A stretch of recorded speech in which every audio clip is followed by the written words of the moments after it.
Pachi Pregunta, hoy con Olga Ovaldía, directora ejecutiva de Transparencia Internacional, capítulo Panamá. Olga, bienvenida. Empecemos con el monitoreo al 30 de junio del compromiso del presidente con el reto transparencia. Esto luego de su discurso el jueves en la Asamblea, en el que destacó la transparencia, la rendición de cuentas y la no tolerancia con los actos de corrupción de este gobierno. En el reto transparencia había 5 puntos de acción en 5 áreas diferentes. Quiero preguntarte de cada una para que me digas cuáles son los avances o retrocesos que hemos tenido en estos 2 años. Empiezo con marco normativo pro transparencia y anticorrupción. El avance, primero gracias por permitirnos estar acá, a la Fundación para el Desarrollo de la Libertad Ciudadana, capítulo panameño de Transparencia Internacional. Esto es lo que hacemos y tratamos de hacer este tipo de observaciones lo más objetivas que podemos. En el marco normativo no ha habido ningún avance. Las leyes que podían generar mayor transparencia, rendición de cuentas por parte de los funcionarios, como por ejemplo leyes de conflictos de interés, eh, eh, y otras leyes que mejorarían el entorno sin tener que hacer un cambio constitucional. Ahí no hemos tenido iniciativa legislativa de parte del Ejecutivo, ni han apoyado las iniciativas que han salido de la Asamblea. En cuanto a las contrataciones públicas, ¿qué avance ha habido? Bueno, se avanzó, el compromiso era que en el primer año de su gobierno iban a promover la reforma de la ley de contrataciones públicas y efectivamente se llevó a cabo una reforma que tuvo unos cuantos avances, como por ejemplo la creación de un observatorio, pero que no ha sido implementado todavía.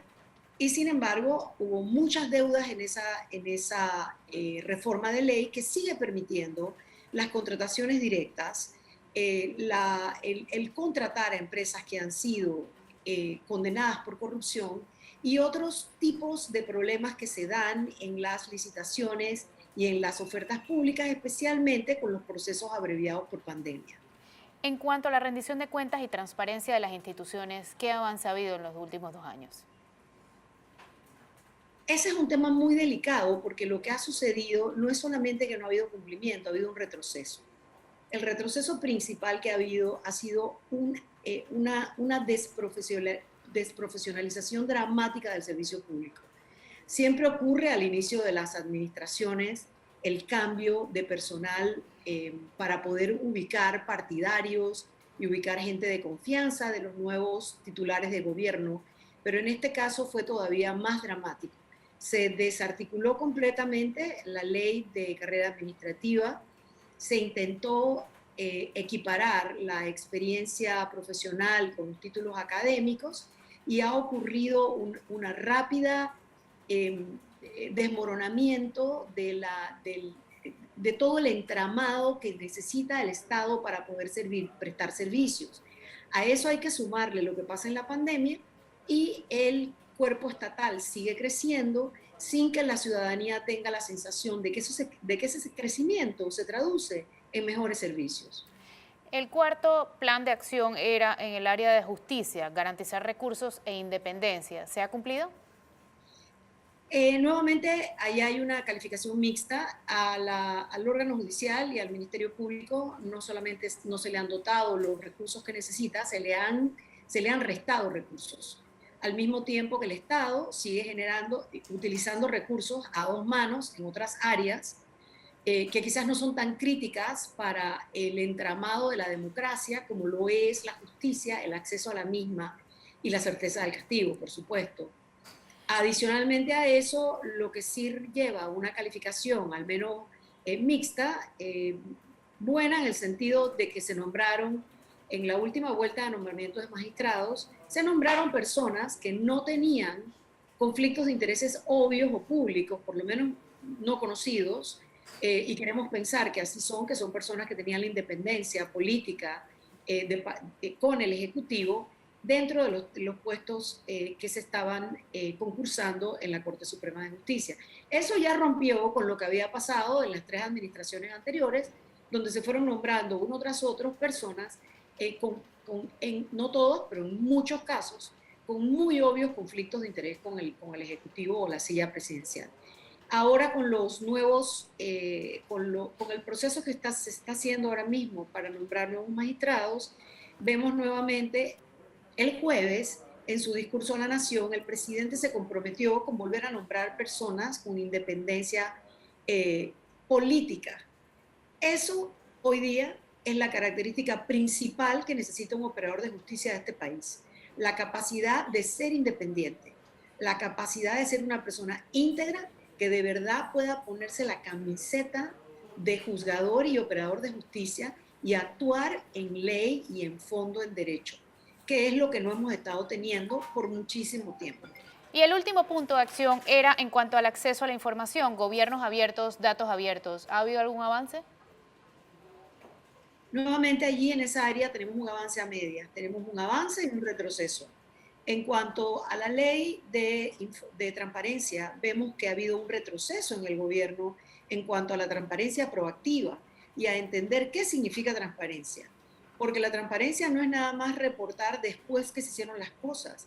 La definición de transparencia en la ley de transparencia implica también la consulta de los criterios con los que se usan los recursos públicos. Hemos visto una falta de transparencia de parte de instituciones como el MINSA, por ejemplo, y por otro lado, hemos visto digamos, una discrecionalidad enorme por parte de las instituciones del Estado frente a requerimientos o solicitudes de acceso a la información que pueden venir de medios o de organizaciones como la nuestra y otros profesionales. Por otro lado, la AIG sigue teniendo en línea la plataforma de datos abiertos de gobierno, sin embargo, con muy pobre información. Y por otro lado, la AIG ha iniciado procesos que permiten que en línea se puedan ver y observar y hacer ciertos trámites. Todo nuevamente queda un poco sumado a la discrecionalidad y a la capacidad del ciudadano de poder acceder a estos servicios. Me llama la atención que todo lo que explicas contrasta con lo dicho por el presidente, que aquí hay transparencia, aquí hay rendición de cuentas, hay cero tolerancia a los actos de corrupción. La realidad es que el presidente parece estar leyendo de un guión de relaciones públicas y no de asumir realmente el manto de autoridad y de responsabilidad que le corresponde de enfrentar la realidad como es y resolverla. Vamos a un cambio comercial, ya volvemos. Esto es Flor Misrachi Pregunta, hoy con Olga Dovaldía, directora ejecutiva de Transparencia Internacional, capítulo Panamá. No se vayan.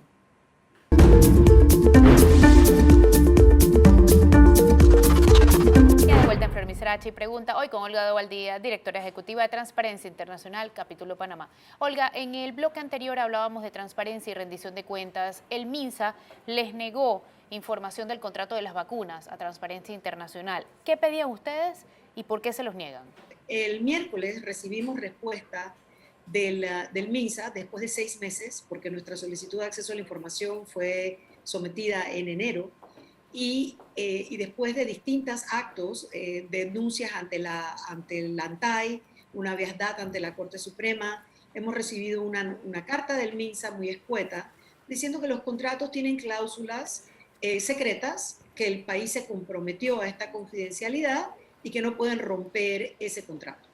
Nuestro análisis jurídico es distinto. La ley de transparencia implica que todos los contratos del país son públicos.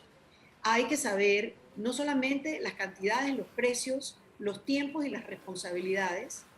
Y si hay cláusulas comerciales, de secreto comercial, sencillamente esas cláusulas pueden ser removidas o tachadas. Pero el resto de los términos del contrato no pueden ser ni son secretos. Hablemos ahora de la transparencia en la Asamblea. ¿Qué falta? Por ejemplo, ya tienen voto electrónico, pero no tenemos idea cómo votan. Entonces, ¿qué falta específicamente en transparencia en la Asamblea?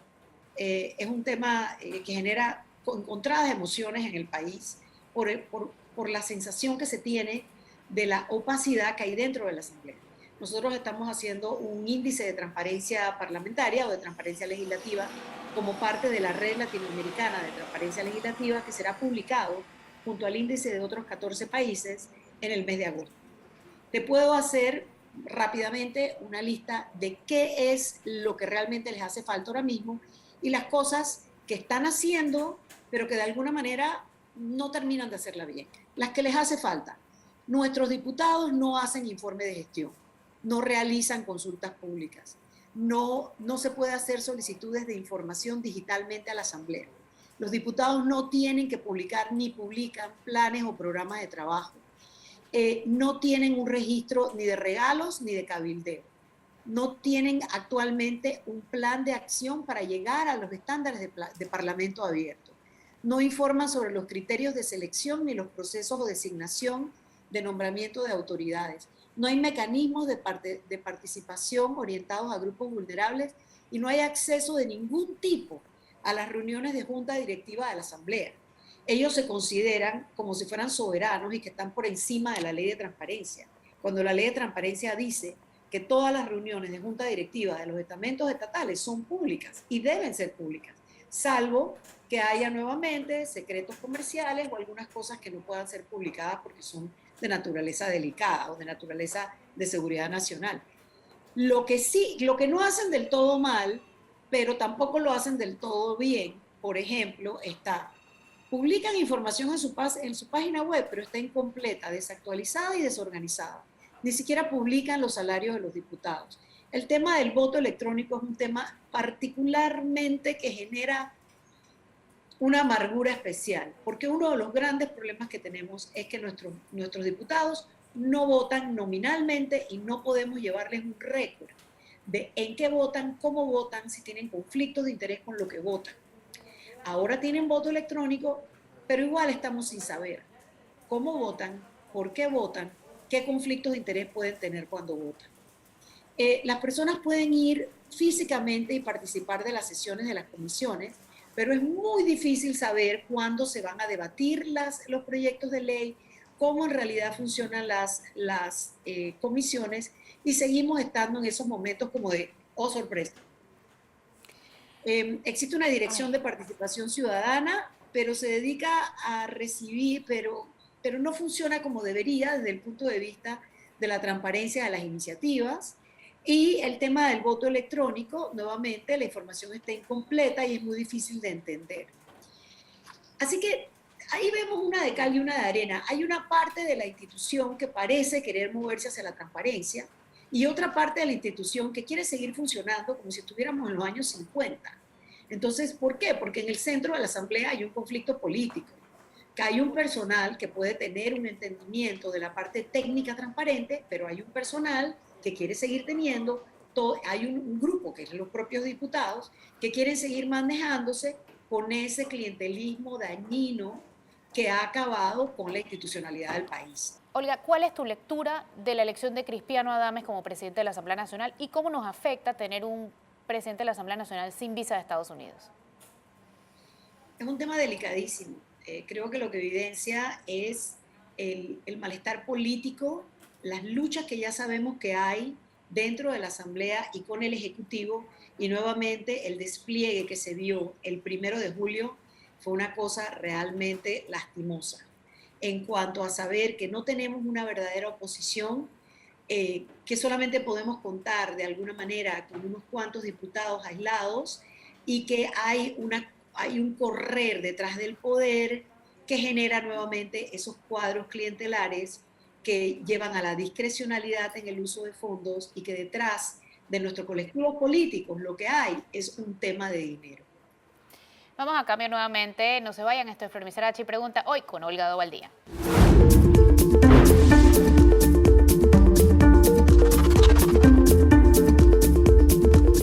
En Flor Miserachi Pregunta, hoy con Olga Dovaldía, directora ejecutiva de Transparencia Internacional, capítulo Panamá. Olga, tu opinión de la transparencia en cuanto a la renovación automática de Panama Ports. El día 1 publicamos un comunicado por parte de la Fundación de los temas que más nos preocupan a los 2 años de gobierno y las muestras de opacidad.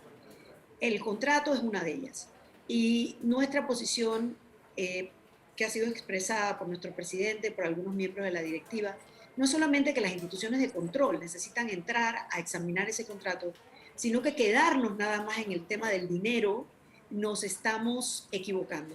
El problema principal de ese contrato y su renovación automática es que nos va a impedir crecer y poder utilizar toda la potencialidad del canal de Panamá y nuestras riberas para poder convertirnos en un centro marítimo portuario internacional como lo pueden ser otros lugares en el mundo, Rotterdam, Singapur, porque estamos amarrados por una camisa de fuerza que implica el contrato, que es un monopolio y que no le hace ningún bien al país.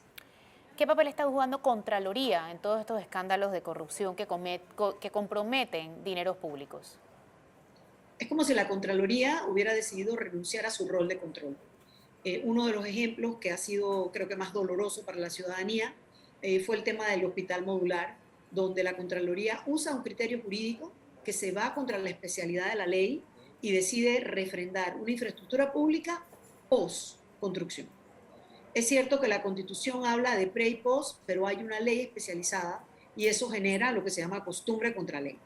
Ese es un solo ejemplo, pero así tenemos ya creo que decenas de ejemplos, si no más de 10 ejemplos, donde la Contraloría de alguna manera renuncia a su rol de veeduría y control. Esta es una de las cosas que mapeamos también en el informe del ODS 16 en Panamá, ya que el hecho de que el Contralor entra con un nombramiento con el Ejecutivo no le garantiza independencia. Tenemos que empezar a pensar cómo cambiamos ese tipo de normativa para tener contralores que realmente hagan su trabajo. Llevamos 3 administraciones con contralores pintados en la pared. Olga, ¿cuál es el sustento jurídico de los ministros consejeros? ¿Dónde está eso en la ley? ¿Y qué es preocupante de ellos? No está en la ley, no tiene sustento jurídico. Ya tenemos un antecedente con un fallo y tenemos acciones jurídicas presentadas por abogados de la localidad contra esto, que no es nada más que un nombramiento absolutamente discrecional y a estas personas se les da un rango y una responsabilidad que realmente no existe en la ley. ¿Y cuál Yo es me el pregunto, problema de eso? ¿Cuál es el peligro de eso? no, hay 700 peligros involucrados. El primero realmente es que ¿dónde está el Estado de Derecho? Ese es el primero. El segundo es que tenemos unas personas tomando decisiones con rango de ministros sin la responsabilidad de los mismos.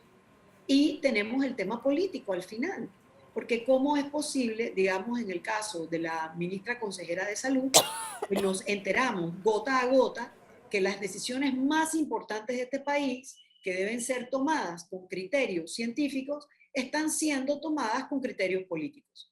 Entonces, realmente es un problema que no tiene cara, no tiene por dónde mirarlo. Se acerca la elección de los magistrados. ¿Cuál es el procedimiento real, formal para elegirlos? Porque yo veo que cada vez que hay una elección se inventan un proceso nuevo.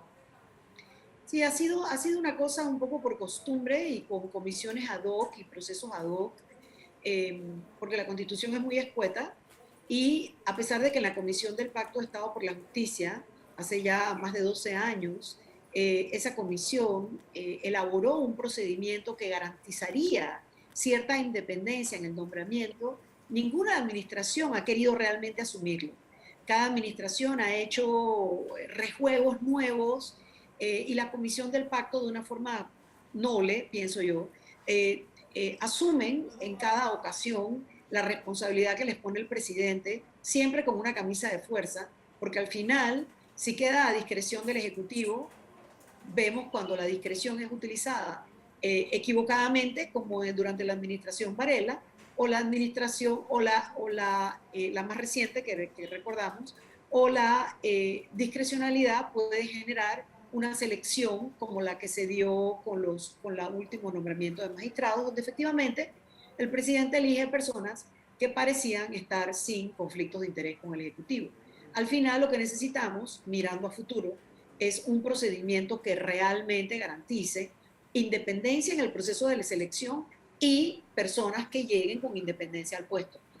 Creo que también es importante mencionar que el tema de recursos que no se le ha dado al órgano judicial tampoco ha permitido el establecimiento todavía del Tribunal de Transparencia e Integridad. Y sin un Tribunal de Transparencia e Integridad en el propio órgano judicial, siempre vamos a estar a merced de lo que haga un operador de justicia que no cumple con su rol. Y por último, Olga, ya que se nos acaba el tiempo lastimosamente, me gustaría saber tu opinión sobre el Estado de Derecho hoy, la situación del Estado de Derecho hoy. Es bastante precaria. Bueno, tenemos unos indicadores de afuera que nos miden como el proyecto del imperio de la ley, que implica que nuestro Estado de Derecho está ahora mismo bastante mermado, pero también tenemos la realidad de que no tenemos los controles y contrapesos funcionando que la Constitución señala, y también tenemos un órgano judicial que parece estar permanentemente desconectado de la realidad que vive el país. Entonces vemos a menudo la situación de funcionarios extralimitándose sin ninguna consecuencia ni certeza del castigo. Muchísimas gracias, Olga. Esto fue Flor Misrachi Pregunta hoy con Olga Ovaldía, directora ejecutiva de Transparencia Internacional. Que tengan excelente día.